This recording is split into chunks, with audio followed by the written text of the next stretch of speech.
రైతుల సంక్షేమమే సీఎం రేవంత్ రెడ్డి ప్రజాప్రభుత్వ ధ్యేయమని, రైతులు ఆరుగాలం కష్టపడి పండించిన పత్తి పంటను సీసీఐ కేంద్రాల్లో అమ్ముకొని మద్దతు ధర పొందాలని భూపాలపల్లి ఎమ్మెల్యే గండ్ర సత్యనారాయణరావు అన్నారు.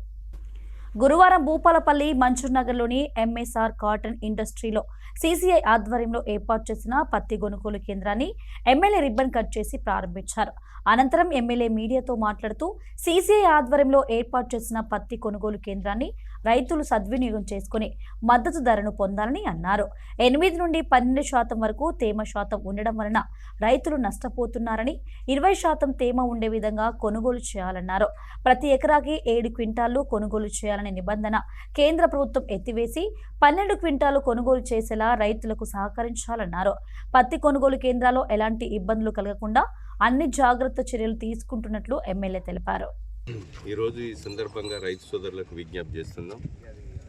మీరు తేమ శాతాన్ని దృష్టిలో ఉంచుకొని అదేవిధంగా వెంటనే ఎకరాకు రైతు మంచిగా పత్తి పండాలని కోరుకుంటాం. 12 క్వింటాలు ఉన్నటువంటి ఒక కొనుగోలు 7 క్వింటాలకు తగ్గించడం ఇది సరైన విధానం కాదు.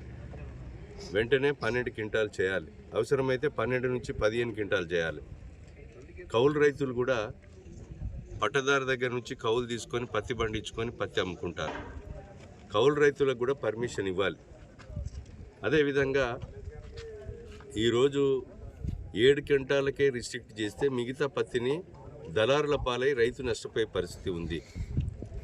దీన్ని తుమ్మల నాగేశ్వరరావు గారికి దృష్టికి నేను తీసుకుపోవడం జరిగింది. పరకాల అదేవిధంగా చిట్యాలలో 2 సీసీఐ సెంటర్లు ప్రారంభం సందర్భంగా ముఖ్యమంత్రి గారి దృష్టికి కూడా తీసుకెళ్ళాం.